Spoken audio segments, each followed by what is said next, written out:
Jadi memang masih jadi pro dan kontra ya, karena kadang-kadang untuk golongan tertentu, bahkan saya aja suka ribet gitu ya, kalau lagi buru-buru isi bensin harus bayar, buka aplikasi apa segala macam.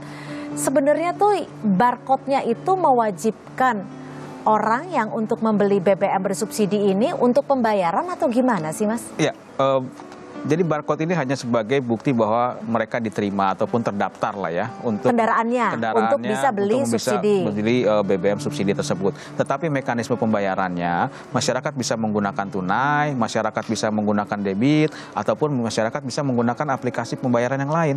Jadi tidak ada yang namanya monopoli pembayaran harus menggunakan aplikasi My Pertamina. Tetapi kalau masyarakat yang sudah mempunyai aplikasi My Pertamina, maka nanti ketika barcode itu sudah keluar, mereka secara otomatis akan terkoneksi dengan My Pertamina tersebut. Jadi bisa melakukan transaksi dengan My Pertamina. Tetapi yang tidak mempunyai aplikasi My Pertamina tadi bisa menggunakan pembayaran apa saja, tergantung dari masyarakatnya mau seperti apa melakukan pembayarannya gitu Mbak Cynthia. Oke. Tapi kan ini kan saat ini yang akan diberlakukan terlebih dahulu adalah khusus roda 4 ya. Betul. Roda 2 masih diperbolehkan untuk tidak menggunakan aplikasi My Pertamina. Betul.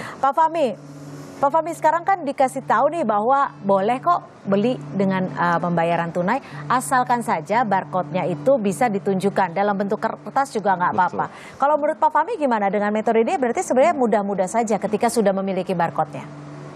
Ya, saya bayangkan barcode itu kan kayak peduli lindungi itu ya. Kalau kita masuk mall itu kan tetap berbasis pada gadget tadi.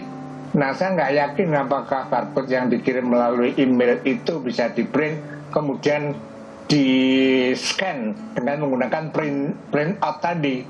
Saya nggak yakin itu bisa atau tidak gitu ya. Kalau tidak bisa kan tetap berbasis kepada aplikasi, berbasis pada gadget tadi. Padahal tadi masalahnya kan tidak semua gitu ya. Itu memiliki gadget. Nah, sehingga tadi justru yang berhak memperoleh subsidi itu hilang haknya. Nah, yang tidak punya subsidi gitu ya, tapi subsidi dapat karena dia mempunyai gadget dan dia literate terhadap web tadi. Tapi sekarang yang jadi pertanyaannya nih, saya langsung tetap ke Pak Fahmi. Kira-kira kriteria mobil seperti apa sih yang tervalidasi, yang pantas untuk bisa mengisi BBM bersubsidi? Nah, sampai sekarang, sampai uji coba itu kan belum dideklar gitu ya, kriterianya apa yang nanti berhak memperoleh barcode tadi.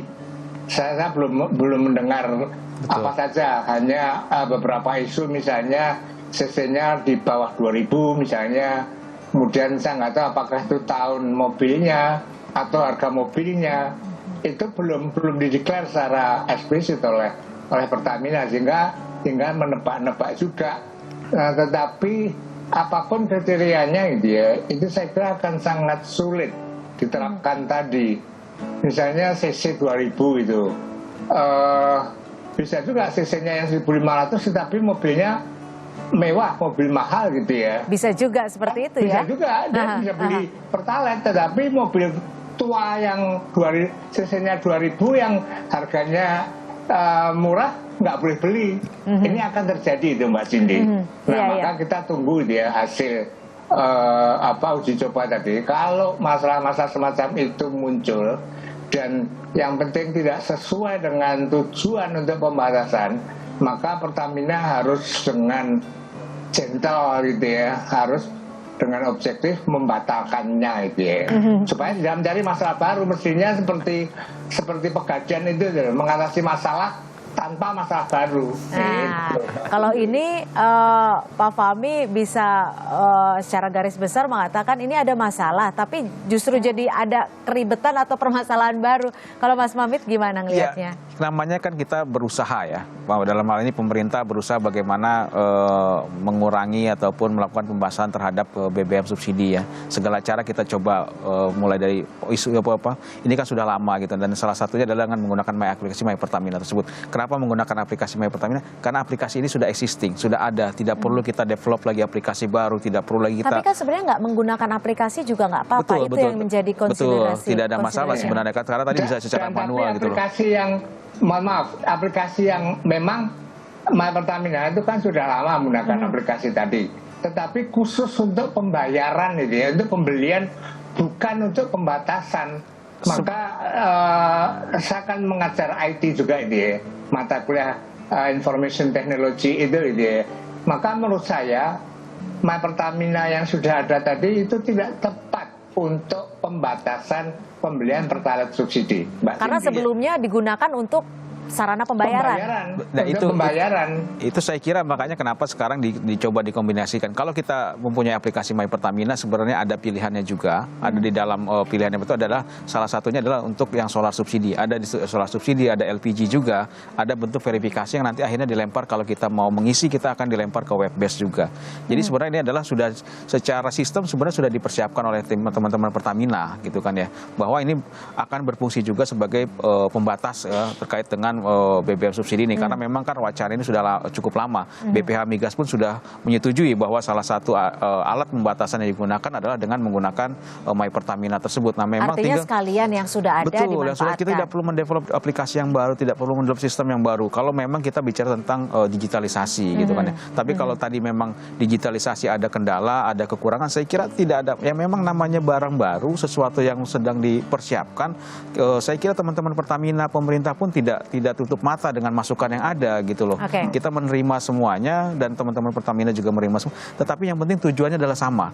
Bagaimana agar BBM ini bisa tepat sasaran, subsidi ini bisa tepat itu sasaran. Itu harapan kita. Gitu. BBM ya, bersubsidi ini bisa tepat sasaran, jadi tidak lagi digunakan oleh mereka yang tidak berhak.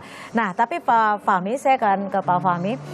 Kalau dilihat tujuannya kan udah jelas, semuanya kita udah sepakat ya. Tujuannya agar BBM bersubsidi dimanfaatkan, dinikmati oleh mereka yang berhak. Nah, kalau memang tujuannya itu, apakah ada cara lain yang mungkin bisa lebih simpel, Pak Fahmi?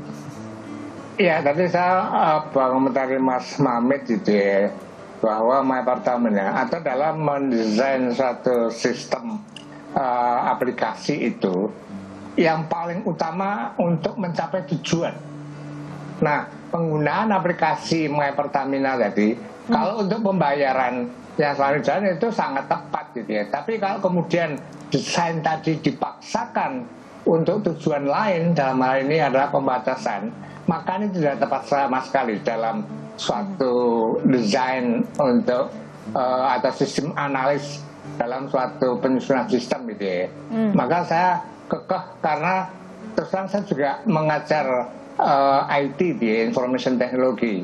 Maka saya kekeh itu tidak tepat. Itu satu. Nah, apakah ada cara lain gitu ya? Nah, tadi saya sudah ungkapkan bahwa tujuannya adalah pembatasan, mengurangi subsidi supaya tepat sasaran. Nah, menurut saya saat ini yang paling realistis tadi, buat kriteria sederhana yang boleh beli Pertalite adalah sepeda motor dan angkutan kota. Lebih Angkutan gampang ya, umum, gitu jadi ya. bisa langsung dilihat secara langsung diaplikasikan di lokasi. Secara Bisa itu Mas Fahmi saya sebenarnya juga sepakat.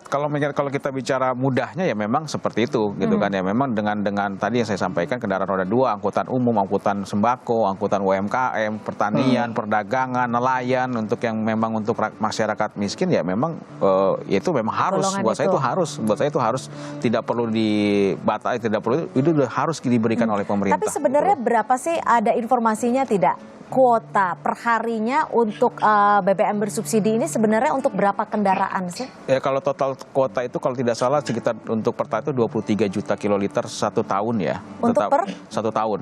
1 tahun ini. Tapi dan untuk solar subsidi kalau tidak salah di angka 15,4 juta kiloliter per tahun lah. Oke. Dan kalau saat ini untuk sudah per orang, per aplikasi lah kita sebut. Kita sampai sejauh ini saya belum tahu ya. Karena kan belum ada, kita masih menunggu keterangan resmi dari Pertamina berapa ya. Tetapi kalau kita merujuk kepada Perpres 191 2014 itu sudah ditentukan 30 liter misalnya untuk satu truk atau untuk kendaraan. Dan di Perpres pun sudah dilihat kendaraan yang itu truknya misalnya maksimal rodanya 6 gitu kan, angkutan pribadi gitu kan. Nah, itu sudah ada, tapi untuk yang Pertalite ini yang memang masih kita menunggu lah revisi dari Perpres 191 ini akan seperti apa gitu. Tapi kalau bicara mudah sebenarnya Mbak Siti ya, kalau mau nggak sulit gitu kan ya, tetapi adalah ya kita sesuaikan saja harga Pertalite dengan solar subsidi dinaikkan. Nah, Itu kan jauh lebih mudah sebenarnya, tetapi memang ongkos sosialnya yang ini saya khawatirkan. oke. Ongkos sosialnya pasti akan terjadi yang namanya demonstrasi, akan ada yang akan cukup besar lah. Kosnya ini yang memang akhirnya akan kembali berhitung lah pemerintah, belum lagi terkait dengan inflasi nanti seberapa persen, terus ya pasti harga barang, harga transportasi semuanya akan mengalami kenaikan. Oke, tapi Itu sebenarnya boleh. cara itu juga lebih mudah ya, Ya, dengan saya kira menaikkan harga secara Pertalite dan solar. implementasi lebih mudah, tetapi nanti secara kos sosialnya mungkin itu yang agak susah gitu loh. Akan, berbuntut susah kita panjang. mengkontingnya, itu akan Oke, berubah. kalau ke Pak Fahmi gimana? Kira-kira apakah pilihan untuk membatasi itu dengan menaikkan harganya akan lebih mudah dan tidak beresiko tinggi atau justru seperti apa? Ya, jadi untuk suatu public policy itu ya, itu secara teoritis itu ada kriterianya minimizing cost and risk and resiko itu ya, dan kemudahan tadi. Nah, memang kalau dinaikkan seperti usulan Mas Mamit tadi itu sangat mudah, dan itu biasanya yang selalu ditempuh oleh pemerintah itu ya, mencari mudahnya. Pemerintah itu paling senang mencari mudahnya itu ya. Nah, tetapi kondisi saat ini tidak memungkinkan. Maka Jokowi mengatakan ini ditahan kenaikan harga tadi, karena kalau dinaikkan serentak itu ya, seluruh Pertalite tadi, maka ini akan memberikan kontribusi yang signifikan terhadap inflasi yang akhirnya menurunkan daya beli masyarakat. Tentunya tujuannya sudah baik dan mudah-mudahan sosialisasinya juga bisa berjalan dengan baik agar tujuan utamanya ini yang menjadi harapan kita semua bisa terrealisasi. Betul. Gitu ya. Baik, terima kasih Mas Mamit Setiawan, Direktur Eksekutif Energi Watch sudah datang ke studio kami, dan juga terima kasih Pak Fahmi Radi, pengamat ekonomi dan energi UGM, sudah bergabung bersama kami di Ngopi. Terima kasih untuk insight-nya, Terima kasih. Mas Mamit dan Pak Fahmi. Terima kasih, Pak Fahmi. Sampai ketemu lagi. Sehat selalu. Sehat selalu. Ya, dan saudara tetap bersama kami di Ngopi. Sesaat lagi akan ada sahabat saya yang akan melaporkan langsung dari Arab Saudi. Banyak sekali yang pakai kursi roda, yang sakit stroke banyak sekali, Mbak.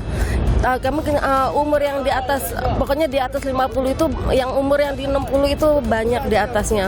Sampai kemarin saya punya pengalaman juga, pasien itu stroke, udah lumpuh ya. Akhirnya itu nenek-nenek saya gendong, Mbak. Saya gendong, iya saya gendong, saya begini.